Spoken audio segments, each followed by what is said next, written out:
Hello everybody, welcome back to Study Filia Education. So guys, I hope आप लोगों की पढ़ाई बहुत अच्छी चल रही होगी। तो बच्चों, हमने हमारी प्रीवियस वीडियो में क्लास 6 की ज्योग्राफी का चैप्टर नंबर 1 कंप्लीट किया था। आज की वीडियो में हम सेकंड चैप्टर पढ़ने वाले हैं जिसका नाम है ग्लोब, लैटिट्यूड्स एंड लॉन्गिट्यूड्स। इस चैप्टर में हम ग्लोब के बारे में जानेंगे कि ग्लोब क्या है, उसके लैटिट्यूड्स एंड लॉन्गिट्यूड्स को हम पढ़ेंगे। तो कंटिन्यू करते हैं। फर्स्टली हम देखेंगे इंट्रोडक्शन। बच्चों, जैसा कि आप लोगों को पता है, हमने प्रीवियस वीडियो में भी डिस्कस किया है, हमारी जो अर्थ है ना, उसका जो शेप है, हमारा जो प्लैनेट अर्थ है, उसका शेप जो है वो स्पेरिकल नहीं है, वो जियोड शेप है। और ये जो नॉर्थ और साउथ पोल से क्या स्लाइटली फ्लैटेंड है।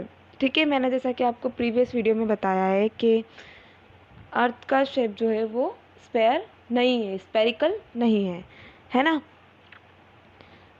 तो अर्थ का शेप क्या है? अर्थ का शेप जियोड है। ठीक है, अब बच्चों चैप्टर में हम पढ़ने क्या वाले हैं? हम ग्लोब के बारे में पढ़ने वाले हैं। तो ग्लोब क्या होता है? तो जो बच्चों जो ग्लोब है ना, वो अर्थ का एक ट्रू मॉडल है। यानी कि जैसा अर्थ हमारा यूनिवर्स से दिखता है ना, सेम वैसा का वैसे हमने ग्लोब पे बनाया हुआ है। जैसे हम अर्थ की स्टडी करने के लिए, अर्थ को पढ़ने के लिए, ज्योग्राफिकल एरिया अर्थ का जानने के लिए हम किसका यूज़ करते हैं? हम ग्लोब का यूज़ करते हैं। ठीक है, अर्थ इस पे ग्लोब पे क्या सारे के सारे कंटिनेंट्स, ओशियंस सेम वैसे ही बनाए हुए हैं जैसे कि हमारे यूनिवर्स से दिखते हैं। ग्लोब में भी वेरिंग साइज एंड टाइप, यानी कि ग्लोब जो है ना बच्चों, वो बहुत तरह की साइज़ और बहुत तरह के टाइप्स में मिल जाते हैं हमें। जैसा कि कुछ ग्लोब बड़े होते हैं, big ones which can not be carried easily, यानी कि कुछ ग्लोब जो होते हैं वो साइज़ में बड़े होते हैं जिनको हम आसानी से कैरी नहीं कर सकते, मतलब एक जगह से दूसरी जगह नहीं ले जा सकते। और कुछ ग्लोब जो होते हैं वो स्मॉल होते हैं, स्मॉल पॉकेट साइज ग्लोब, जिनको हम पॉकेट में रख के कहीं भी ले जा सकते हैं ना। और कुछ ग्लोब जो होते हैं वो बलून्स के जैसे होते हैं, मतलब कि हवा डाली और बड़ा किया और हवा निकाल के वापस पॉकेट में रख लिया। कुछ ग्लोब ऐसे होते हैं। Globe is not fixed. अब जो बच्चों ग्लोब है ना, वो क्या है? हमारा फिक्स्ड नहीं है। फिक्स्ड नहीं है मतलब कि कैसा है कि वो एक जगह पे स्टेबल नहीं है, वो रोटेट करता रहता है अपने एक्सिस पे। अब ग्लोब का जो एक्सिस है ना, वो भी मैं आपको आगे बताऊंगी। देखो, ये ग्लोब है। ओरिजिनल ग्लोब आप लोग आपके घर पे लेके आना और देखना कि ग्लोब दिखता कैसा है। तो बच्चों, ये जो ग्लोब है ना, ये क्या है? ये रोटेट करता रहता है, जैसे हमारी अर्थ रोटेट करती है ना, वैसे ही। और जैसा कि आपको मैंने बताया था कि अपने नॉर्थ और साउथ पोल से ऐसे झुका हुआ है, थोड़ा तिरछा है ना, तो वो सेम वैसे ही जैसे हमारी अर्थ रोटेट करती है वैसे हमारा ग्लोब रोटेट करता है। It can be rotate as the same way as a top spin और अ पोर्टर्स व्हील रोटेट, यानी कि जैसे पोर्टर्स के व्हील जो होते हैं ना, वो रोटेट करते हैं वैसे के वैसे हमारा अर्थ रोटेट कर सॉरी हमारा ग्लोब रोटेट करता है। On the globe, countries, continent and oceans are shown in their size। मतलब कि क्या? ग्लोब पर हमारे जो कंट्रीज़ है, कंटिनेंट्स है और ओशियन से वैसे ही दिखाए हुए हैं जैसे कि हमारे यूनिवर्स से देखने पे हमारी अर्थ दिखती है ना। जैसे स्पेस से देखने पे हमारी अर्थ दिखती है, सेम वैसे ही शेप में सारे के सारे कंटिनेंट्स, ओशियंस हमने ग्लोब पे बनाए हुए हैं। ठीक है, जैसे यूनिवर्स से देखने पे हमारा इंडिया कैसा दिखता है, वैसा का वैसे हमने ग्लोब पे बनाया हुआ है। It is difficult to describe the location of a point on a sphere like the earth, यानी कि बच्चों ये बहुत ज़्यादा डिफ़िकल्ट है कि एक स्पेरिकल बॉल पर किसी भी चीज़ का, किसी भी पॉइंट का लोकेशन बताना, है ना, बहुत ज़्यादा डिफ़िकल्ट है। तो बच्चों सोचो, ग्लोब बनाने में मतलब कैसे ग्लोब को बनाया होगा, मतलब एक एक चीज़ उन्होंने इतने अच्छे से बनाई हुई है ग्लोब पर, जिस शेप में जैसे वो हमारे यूनिवर्स से दिखते हैं, सारे के सारे ओशियंस, सारे के सारे कंटिनेंट्स, कंट्रीज़ वैसे ही ग्लोब पे बनाए हुए हैं। तो उसके लिए बच्चों क्या कुछ इमेजनरी लाइंस, है ना, कुछ पॉइंट्स की ज़रूरत पड़ी है। अब उनके बारे में हम देखेंगे। How to locate a place on globe, यानी कि एक ग्लोब पर हम किसी भी स्पेसिफिक प्लेस को कैसे पता लगाएंगे कि ये यहीं पे ये जगह है, क्योंकि हमारी अर्थ तो क्या रोटेट करती रहती है। मैं बोलूँ कि सीधा चलते जाओ आपको राजस्थान आ जाएगा, तो हमारी अर्थ तो रोटेट करती रहती है ना, तो ग्लोब पे हमें पता कैसे चलता है? तो कुछ पॉइंट्स है और कुछ लाइन्स है जिनके वजह से हमें ग्लोब पे हमारी जो प्लेस है उनके बारे में पता चलता है कि इंडिया कहाँ है, पाकिस्तान कहाँ है, कॉन्टिनेंट्स कहाँ है, सारे के सारे जाना कहाँ है हमें, है ना। अब एक्सिस क्या है? Axis, a needle is fixed through the globe in a tilted manner which is called its axis. यानी कि बच्चों ग्लोब पे क्या एक नीडल फिक्स की हुई है, उस नीडल को टिल्टेड मैनर में फिक्स किया हुआ है, मतलब कि उस नीडल से हमारा जो ग्लोब है वो रोटेट करता रहता है, घूमता रहता है, फिक्स्ड नहीं है ना। तो उसको हम क्या बोलते हैं? हमारे अर्थ का एक्सिस बोलते हैं। 2 points on the globe through which the needle passes are 2 poles, जो जैसा कि मैंने आपको पहले बताया, नॉर्थ और साउथ। ये नॉर्थ पोल है, ये साउथ पोल है। इस पे हमारा जो ग्लोब है वो फिक्स किया हुआ है, नॉर्थ टू साउथ पोल। किसकी मदद से? तो एक्सिस की मदद से। असल में अर्थ का ऐसा कोई बीच में एक्सिस नहीं है, ना कोई इमेजिनरी लाइन्स है ना। ये तो सिर्फ हमने ग्लोब पे बनाई हुई है। अब हम आगे देखेंगे इक्वेटर। अब इक्वेटर क्या है? तो इक्वेटर भी एक इमेजिनरी लाइन है ना। Imaginary line running on the globe which divides it's into 2 equal parts. यानी कि अर्थ पर एक इमेजिनरी लाइन ग्लोब पे हमने एक इमेजिनरी लाइन बनाई हुई है जिसको हम इक्वेटर बोलते हैं, जो कि अर्थ को 2 इक्वल पार्ट्स में डिवाइड करता है। आप कैसे? देखिए इमेज में, देखिए ये दिख रहा है आपको, ये बच्चों इक्वेटर है, सेंटर वाली जो लाइन है, जो कि अर्थ को 2 इक्वल हाफ्स में डिवाइड करती है ना। The northern half of the earth is known as northern hemisphere. यानी कि इक्वेटर से ऊपर वाला जो एरिया है ना, जिसको हम नॉर्थ बोलते हैं, तो ये जो नॉर्दर्न हाफ है ना, इसको हम क्या बोलते हैं? Northern hemisphere. और इक्वेटर से जो नीचे वाला एरिया है उसको हम बोलते हैं southern hemisphere. Is that clear? All parallel circles from the equator up to the poles are called parallels of latitudes। यानी कि बच्चों जो सर्कल के ऊपर और नीचे, इक्वेटर के ऊपर और नीचे जो सारे के सारे पैरेलल्स है ना, पोल्स जो है उनको हम क्या बोलते हैं? पैरेलल्स ऑफ लैटिट्यूड्स, है ना, जिनको हम काई में मेज़र करते हैं, डिग्री में मेज़र करते हैं। हाँ, तो बच्चों हम पैरेलल्स ऑफ लैटिट्यूड को डिग्री में मेज़र करते हैं। यहाँ तक आई होप आपको सब समझ आया हो। आगे हम देखेंगे other important parallels of latitudes. यानी कि जो बच्चों लैटिट्यूड्स जो है ना, इनके सारे के सारे पैरेलल्स, बहुत सारे पैरेलल लाइंस हैं, उसमें से हम कुछ इम्पोर्टेंट पैरेलल्स को यहाँ पे देखने वाले हैं। तो बच्चों टोटल 4 इम्पोर्टेंट पैरेलल्स लैटिट्यूड्स हैं हमारे इक्वेटर के, उनको हम देखेंगे। Tropic of Cancer, Tropic of Capricorn, Arctic Circle, Antarctic Circle. ये हमारे 4 इम्पोर्टेंट पैरेलल्स हैं, जिनको अब हम देखेंगे हमारे अर्थ के मॉडल पे। देखते हैं, देखो इक्वेटर के जस्ट ऊपर ट्रॉपिक ऑफ कैंसर है, जो कि 23.5 डिग्री नॉर्थ में है।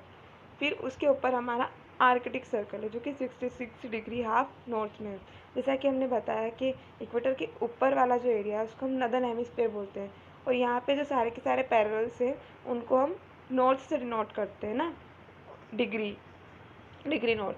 और इक्वेटर के नीचे हमारा ट्रॉपिक ऑफ कैप्रिकॉर्न है, जो कि 23.5 डिग्री साउथ में है। फिर उसके नीचे हमारा अंटार्कटिक सर्कल, जो कि 66 हाफ डिग्री साउथ में है। और उसके जस्ट ऊपर हमारा यहाँ पे है 90 degree north and 90 degree south. तो बच्चों इक्वेटर से जो हमारा नॉर्थ और साउथ पोल का जो एंगल है ना, इक्वेटर टू नॉर्थ पोल हमारा 90 डिग्री का एंगल है, और सिमिलरली साउथ में भी हमारा 90 डिग्री का एंगल है। आई होप आप लोगों को सारे के सारे पैरेलल समझ आए हों लैटिट्यूड से। अब हम हमारे हीट जोन्स के बारे में देखेंगे। तो बच्चों हमारे टोटल 3 हीट जोन्स हैं, टोरॉइड जोन, टेम्परेट जोन और एक है हमारा फ्रिज जोन। ठीक है, टोरॉइड जोन के बारे में मैं आपको बताती हूँ। तो बच्चों टोरॉइड जोन जो क्या है, जैसे कि आप देखिए डायग्राम में देखिए, जो बच्चों जो सन की जो रे है ना, वो मिड डे के टाइम पे साल में एक बार ऐसा क्या होता है कि जैसे सन की जो रेज है वो डायरेक्टली हमारे सेंटर पे आती है अर्थ के। इस टाइम पे क्या होता है, जो हमारा जो एरिया है ट्रॉपिक ऑफ कैंसर और ट्रॉपिक ऑफ कैप्रिकन के बीच का जो एरिया है, यहाँ पर ये एरिया मैक्सिमम हीट एब्जॉर्ब करता है।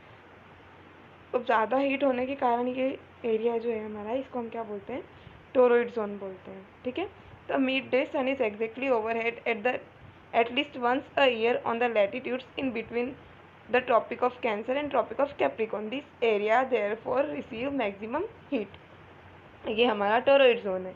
इसके बाद आता है हमारा temperate zone, the mid day sun never shine overhead on any latitude beyond the Tropic of Cancer and Tropic of Capricorn. The angle of the sun's rays goes on decreasing toward the poles. मतलब कि बच्चों क्या होता है, तो सन रे का जो एंगल है ना, वो पोल की तरफ जो है वो डिक्रीज हो जाता है। अब देखो यहाँ पे हम देखेंगे ट्रॉपिक ऑफ कैंसर और Tropic of Capricorn. Tropic of Cancer के ऊपर और ट्रॉपिक ऑफ कैप्रिकॉर्न के नीचे हम देखेंगे तो यहाँ पे जो ये एरिया है ना, यहाँ पे सन की जो रेज है उनका एंगल डिक्रीज हो जाता है। अब यहाँ पे एंगल डिक्रीज हो रहा है तो यहाँ पे हीट भी बच्चों है ना जो कम आती है। उसके कारण क्या, ये जो एरिया है हमारा, ये यहाँ का जो टेम्परेचर है वो मॉडरेट टेम्परेचर रहता है, मतलब कि ना ज़्यादा ठंडा ना ज़्यादा गर्म। इसलिए इसको हम क्या बोलते हैं, टेम्परेट जोन बोलते हैं। अब इसके अलावा जो हमारा थर्ड है वो है फ्रिज जोन, मतलब कि यहाँ का जो टेम्परेचर है ना वो बहुत ज़्यादा ठंडा होता है। ठंडा कैसे, तो बच्चों वहाँ पे जो हमारी जो सन की रेज है वो वहाँ तक जाती ही नहीं है, बहुत कम रेज वहाँ तक जाती है। तो उसकी वजह से क्या होता है कि ये जो एरिया है ना, ये हीट एब्जॉर्ब नहीं करता है, बहुत कम हीट एब्जॉर्ब करता है, बहुत ही कम, रेयरली। इसलिए हम इस एरिया को क्या बोलते हैं, फ्रिज जोन बोलते हैं। यहाँ तक आई होप आप लोगों को सब क्लियर हो गया होगा।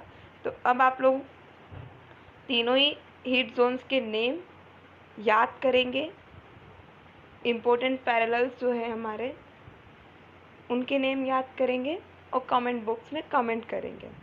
अब आते हैं हम लॉन्गिट्यूड्स पे। इतना सब कुछ हमने पढ़ा लैटिट्यूड्स के बारे में, पर बच्चों क्या आपको लगता है ऐसा कि सिर्फ लैटिट्यूड्स की मदद से हम किसी भी जगह का एग्जैक्ट लोकेशन पता कर सकते हैं? हम नहीं कर सकते। ऐसा है ना, जैसे देखिए, अब जैसा हमारी एनसीईआरटी की बुक में बताया हुआ है कि चंद्रपुर इन महाराष्ट्र इंडिया और होरिजोंटे इन ब्राज़ील साउथ अमेरिका, ये जो दोनों एरिया है ना बच्चों, ये 20 डिग्री पर ही है, 20 डिग्री पर ही है। तो जैसा कि पहले मैं आपको लैटिट्यूड के बारे में बता देती हूँ। पर ये क्या, 20 डिग्री साउथ और 20 डिग्री नॉर्थ में है, मतलब कि चंद्रपुर जो है महाराष्ट्र में वो 20 डिग्री नॉर्थ में है, और हॉरिजॉन्टे इन ब्राज़ील जो है वो 20 डिग्री साउथ में है। तो इसकी वजह से हमें क्या पता चल गया कि हाँ, जो चंद्रपुर जो है वो महाराष्ट्र में नॉर्थ में है, और हॉरिजॉन्टे जो है वो ब्राज़ील में कहाँ, साउथ में है। ये तो हमने लैटिट्यूड की मदद से पता लगा लिया। पर बच्चों देखिए कि टोंगा आइलैंड्स और मॉरिटियस आइलैंड्स जो है वो बच्चों हमारे सेम लैटिट्यूड पर है। तो अब हम कैसे पता लगाएंगे कि हमें जाना कहाँ है? तो सिर्फ लैटिट्यूड की मदद से हम किसी एक एग्जैक्ट प्लेस का पता नहीं कर सकते, इसलिए हमें लॉन्गिट्यूड की ज़रूरत पड़ती है। अब लॉन्गिट्यूड क्या है हम उसके बारे में जानेंगे। To fix the position of a place it is necessary to know something more than latitudes, जैसे कि मैंने आपको बताया। Now in order to locate them precisely we must find out how far east or west this place are from a given line to reference running from the north pole to south pole। हमने क्या किया बच्चों, देखो मैं बताती हूँ। हमने कुछ और इमेजनरी लाइंस बनाई जो कि नॉर्थ पोल से साउथ पोल तक आती है ना।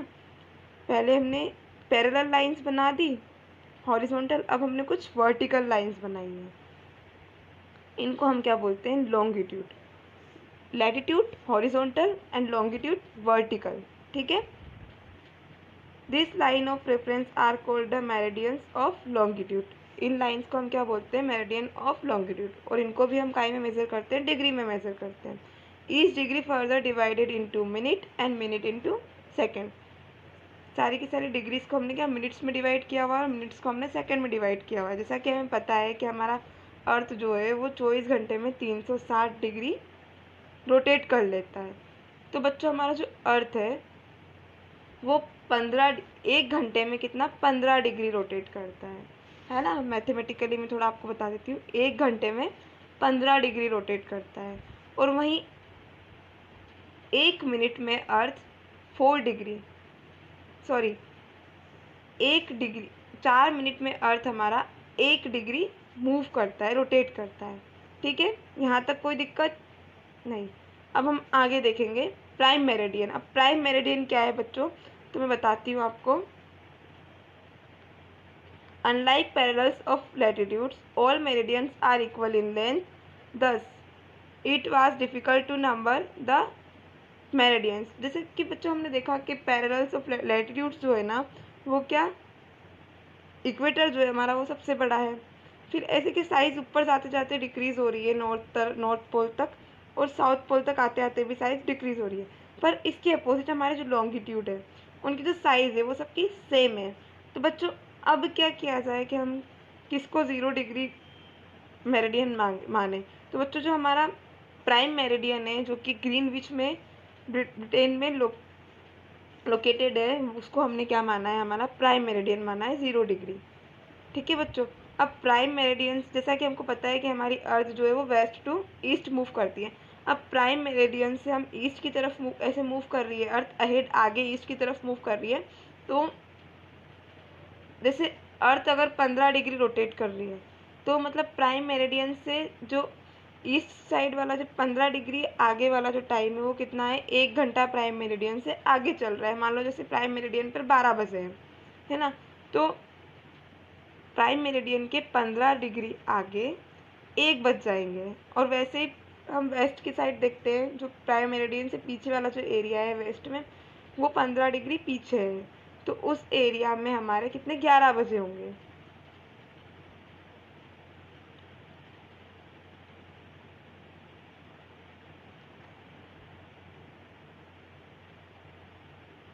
Longitude and time. अब लॉन्गिट्यूड से हम टाइम को कैसे रिलेट करते हैं देखते हैं। How time was measured before the invention of clock. अब माइंड में क्वेश्चन आता है कि अभी घड़ी तो अभी कुछ सालों पहले इन्वेंट हुई है, क्लॉक का इन्वेंशन तो अभी कुछ टाइम पहले ही हुआ है, तो इसके पहले लोग टाइम कैसे देखते थे। तो ये अर्थ के मूवमेंट से, मून के, प्लैनेट के, इनके मूवमेंट से टाइम देखते थे। We know earth rotate from west to east, जैसा कि मैंने अभी आपको बताया कि वेस्ट से ईस्ट हमारी अर्थ रोटेट करती है। मतलब परछाई की जो होती है ना, ह्यूमन ये लोगों की जो परछाई होती है, इसकी साइज से भी बच्चों क्या करते थे लोग, पहले टाइम का पता लगाते थे। अब आगे देखते हैं अब हमें टाइम का पता कैसे चलता है। तो place east of Greenwich will be ahead of Greenwich time and those to the west will behind it. जैसा कि मैंने आपको बताया कि ग्रीनविच से आगे वाला जो टाइम है ईस्ट की तरफ, वो ग्रीनविच के टाइम से ज़्यादा चलता है, आगे चलता है। और ग्रीनविच के टाइम के पीछे वाला जो टाइम है, जो एरिया है, वो ग्रीनविच से पीछे चलता है। जैसा कि मैंने अभी आपको बताया कि जैसे ग्रीनविच मान लो 12 बजे हैं, प्राइम मेरिडियन 0 डिग्री, तो उसके आगे 15 डिग्री आगे अभी 1 बजे होंगे। अब बच्चों ये तो हमारा पूरा अर्थ का बता दिया मैंने आपको टाइम। अब हम देखते हैं कि why do we have standard time. अब हमारे पास स्टैंडर्ड टाइम क्यों है।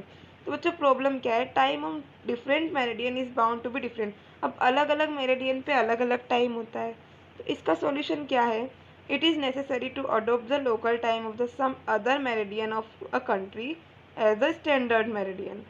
बच्चों अब क्या एक स्पेसिफिक एक कंट्री के लिए हमें क्या एक मेरिडियन, स्टैंडर्ड मेरिडियन चुनना पड़ता है, जिसको हम क्या 0 स्टैंडर्ड टाइम कंसिडर करते हैं, है ना। जैसे कि हमारा इंडिया का क्या है 82 हाफ डिग्री ईस्ट, ये इंडिया का स्टैंडर्ड टाइम है, जो कि लैटिट्यूड 82 हाफ डिग्री ईस्ट है।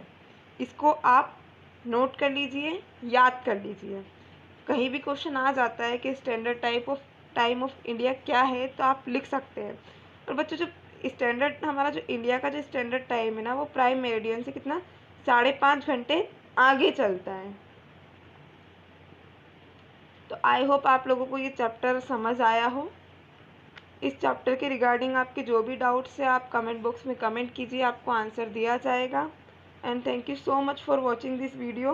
मिलते हैं नेक्स्ट वीडियो में, और ऐसी बहुत सारी अच्छी अच्छी वीडियोस को देखने के लिए स्टडीपीडिया से जुड़े रहिए। Thank you so much. I hope आप लोगों की पढ़ाई काफ़ी अच्छी चल रही होगी। Thank you.